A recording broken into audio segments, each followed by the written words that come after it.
Telugu digital media network లో political కేటగిరీలో number 1 కేవలం 72 గంటల్లో 1,50,00,000 వ్యూస్ పైగా పాపులర్ టీవీ నెట్వర్క్. నమస్కారం అండి, మీ పేరు? నా పేరు రాళ్ళపల్లి లక్ష్మి. ఏం చేస్తుంటారండి? నేను టీచర్గా చేస్తాను, కాలేజ్లో లెక్చరర్గా చేస్తాను. మీరు ఒక లెక్చరర్గా అసలు ఇప్పుడు జగన్ గారు అదే నాడు నేడు తీసుకొచ్చారు, ఇంగ్లీష్ మీడియం తీసుకొచ్చారు స్కూల్స్కి. అసలు గవర్నమెంట్ స్కూల్స్ చూస్తే ఎలా ఉన్నాయి మేడం?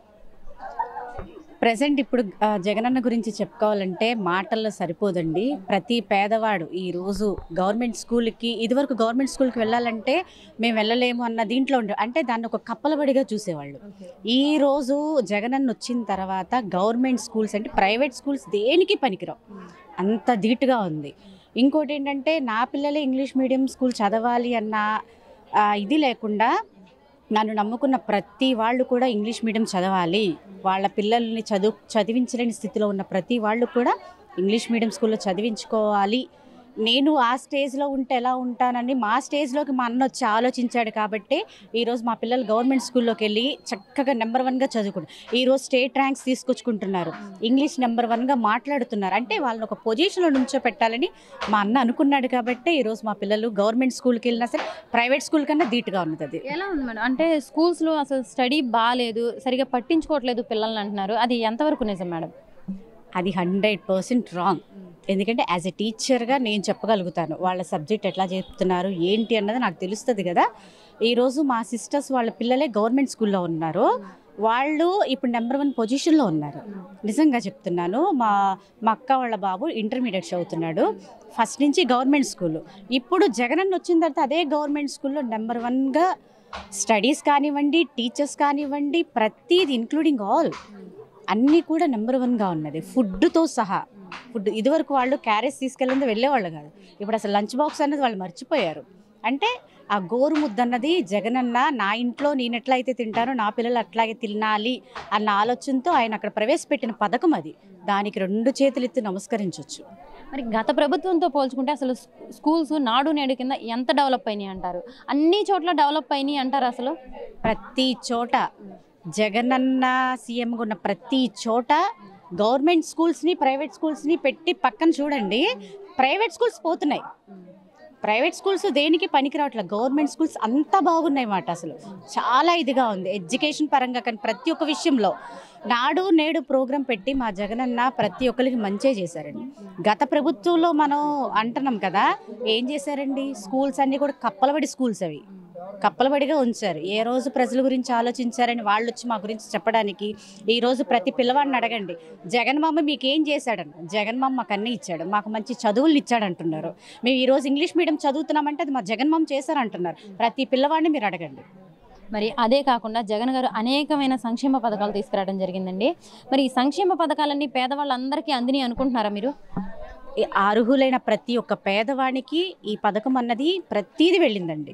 ముఖ్యంగా మా జగనన్న వాలంటరీ వ్యవస్థను పెట్టారు, అది నెంబర్ 1. ఎందుకంటే ఇప్పుడు మాలాంటి వాళ్ళు వీళ్ళు వెళ్ళి చేయాలంటే ఒక ఇల్లు మర్చిపోయినా ఇంకొక ఇల్లు అట్లా చేస్తూ వస్తాం. కానీ ఈ వాలంటరీ వ్యవస్థ వచ్చింది, ప్రతి గడపకి అర్హులైన ప్రతి ఒక్కరికి కూడా ఈ పథకాలు అన్నది చేరాయి, ప్రతి ఒక్కరికి చేరాయి. మరి మీరు ఒక మహిళగా, మరి మహిళలకు ఏదైనా మేలు జరిగిందంటే అది కేవలం టీడీపీ ప్రభుత్వంలోనే అని చెప్పేసి అంటున్నారండి, దానికి మీరేం చెప్తారు? కొంచెం సిగ్గుండాలండి వాళ్ళ మాట చెప్పుకోవడానికి. టీడీపీ ప్రభుత్వంలో మహిళలకి ఈ న్యాయం జరిగింది, మేము మహిళలకి ఎంత వృద్ధి చేశామని చెప్పుకోవడానికి సిగ్గుండాలి. మీడియా ముందు చెప్పడం కాదండి, వాళ్ళకి దమ్ము ధైర్యం ఉంటే మా ఎదురుగా వచ్చి, మహిళలు ఎదురుగా వచ్చి మేము ఇలా చేసామని చెప్పమనండి. వాళ్ళకంత సీన్ లేదు. పసుపు కుంకుమ వేసామంటున్నారు, రైతులకి రుణమాఫీ చేసామంటున్నారు, ఇంకా అంటే అనేకమని. ఇప్పుడు జగన్ గారు పెట్టిన పథకాలన్నీ గతంలో చంద్రబాబు నాయుడు గారు చేసినవే అంటున్నారు కదండి. ఏ ఒక్క పథకం పేరు చెప్పమనండి, ఇలా చేశాను నేను అని ఒక్కళ్ళ చేత చెప్పించమనండి చంద్రబాబు నాయుడిని. ఒక్క పథకం మేము ఇచ్చాము, ఆ పథకం వల్ల ప్రతి పేదవాడు ఇట్లా వృద్ధి పొందించాడని ఒక్కడిని చెప్పమని చెప్పండి. అదే ఇప్పుడు జగనన్న గురించి చెప్పమనండి, ప్రతి ఒక్కరు చెప్తారు. అది కదా కావాలి మాకు, ఇటువంటి ప్రభుత్వం కావాలి. కానీ సొల్లు మాటలు చెప్పేవాళ్ళు మాకు వద్దు. మీరు సొల్లు మాటలు అంటున్నారు, మరి ఆయన 14 ఏళ్ళు సీఎం చేశారు, ఏం చేయలేదంటారా ప్రజలకి? 14 ఏళ్లలో 14 ఏళ్ళు ఇండస్ట్రీ అంటారు తప్ప అక్కడ ఏమీ లేదు. 40 ఏళ్ళు ఇండస్ట్రీ, 14 ఏళ్ళు సీఎం చేశారు. ఆ 40 ఏళ్ళు ఈ 14 ఏళ్ళు సీఎం చేశారు కదా, ఏం చేయలేదంటారా ప్రజలకి? చేయలేదు. ఏదైనా అంటే నేను ఆ కంపెనీ తెచ్చా, ఈ కంపెనీ తెచ్చాను అంటారు, కానీ ఏది అభివృద్ధి ఎక్కడుంది? ఏదనంటే ఇప్పుడు మా జగనన్న మీద పడతారన్నమాట, అభివృద్ధి ఏది అని. ఇప్పుడు ప్రతి రోడ్డు చూడండి, ప్రతి డివిజన్లో ప్రతి రోడ్డు చూడండి ఎంత ఇదిగా ఉంది. ఇదివరకు గుంటలు గుంటలుగా ఉండేది, వర్షం వస్తే వర్షపు నీటికి మోకాళ్ళ దాకా ఉండేది. ఇప్పుడు రోడ్లు చూడండి, ప్రజల సంక్షేమ పథకం కానివ్వండి, డివిజన్ అభివృద్ధిలే కానివ్వండి, నియోజక అభివృద్ధిలే కానివ్వండి, ప్రతి నియోజకవర్గం కూడా ఎంతో డెవలప్ అయింది. సరేనండి, ఇవన్నీ ఇలా ఉంచితే మరి ఒకవైపు టీడీపీ జనసేన పొత్తు పెట్టుకొని వస్తున్నారండి. ఆయన చూస్తేనేమో 40 ఏళ్ల రాజకీయ అనుభవం ఉంది, మరి ఆయన సీనియర్ నాయకుడు, 14 ఏళ్ళు సీఎం చేశారు ఇంతకుముందు. మరి ఇటు చూస్తేనేమో సినీ ఫేమ్ ఉంది పవన్ కళ్యాణ్ గారికి. ఇప్పుడు రీసెంట్గా బీజేపీతో కూడా పొత్తు పెట్టుకున్నారు. మరి ఇవన్నీ తట్టుకొని జగన్ గారు సీఎం అవ్వగలరండి? మా సింహం సింహల్గా వస్తుంది, పందులే గుంపుగా వస్తాయి. ఏంటంటే మా నాయకుడు మగాడు కాబట్టి ఆయన్ని ఎదిరించడానికి ఎంతమంది ఒకటయ్యారు, అర్థమైందండి. ఒక్కరిని ఎదిరించడానికి ఎంతమంది అవసరమా, వాళ్ళకి దమ్ము లేదు కాబట్టి అందరిని కలుపుకొని వెళ్తున్నారు. ఏంటండి పవన్ కళ్యాణ్ గారేమో అసలు జగన్మోహన్ రెడ్డి నిన్ను అధపాతాళానికి తొక్కేస్తాను నేను అని చెప్పేసి అంటున్నారు. చంద్రబాబు నాయుడు గారేమో నిన్ను పులివెందల్లోనే ఓడిస్తానని చెప్పేసి అంటున్నారు. నిన్ను ఓడించడానికి నేను అవసరం లేదు, నా పార్టీ తరఫున ఎవరిని నిలబెట్టినా సరే నువ్వు ఓడిపోతావని అంటున్నారు. పవన్ కళ్యాణ్ గారు 2 చోట్ల ఎమ్మెల్యేగా నుంచున్నారు. ఒక చోటని గెలిచారండి? గెలిచారా? లేదు. గెలవనప్పుడు ఇచ్చేనప్పుడు ఎందుకు ఆ మాటలు మాట్లాడడం? అదే వంకలేనమ్మ డొంక పట్టుకొని ఎదుకుద్ది అంటారు కదా, అట్లాగా ఈ మీడియా ద్వారా చెప్తున్నా, జగనన్న కాలి గోటికి కూడా వీళ్ళెవ్వరూ సరిపోరు, పనికి రారంతే. పనికిరాదు. మాటలు చెప్పామ్మ పెట్టదు, పెట్టామ్మ మాటలు చెప్పదు. పెట్టామ్మ ఎవరంటే మా జగనన్న. పెట్టలేని వాళ్ళు కాబట్టే మీడియా ముందుకు వచ్చి అనేకమైన కోతలు కోస్తూ ఉంటారు. ఆ కోతలు నమ్మేవాళ్ళు ఎవ్వడూ లేడు ఇక్కడ. ఇదివరకంటే బూట నాటకాలు వేసుకొని ప్రజల దగ్గరికి వచ్చి మాయ మాటలు చెప్పి నమ్మించారు. ఇప్పుడు జగనన్న వచ్చిన తర్వాత ఏది నిజం ఏది అబద్ధం అనేది ప్రతి ఒక్కరికి తెలుసు. అలాంటప్పుడు నిజమైన వ్యక్తిని నమ్ముతారు తప్ప బూటకాలు చెప్పేవాళ్ళు ఎవ్వరూ నమ్మరండి. వాళ్ళు మళ్ళీ సీఎం అవ్వాలన్న ఆలోచనే వాళ్ళ మైండ్లోంచి తీసేస్తారు.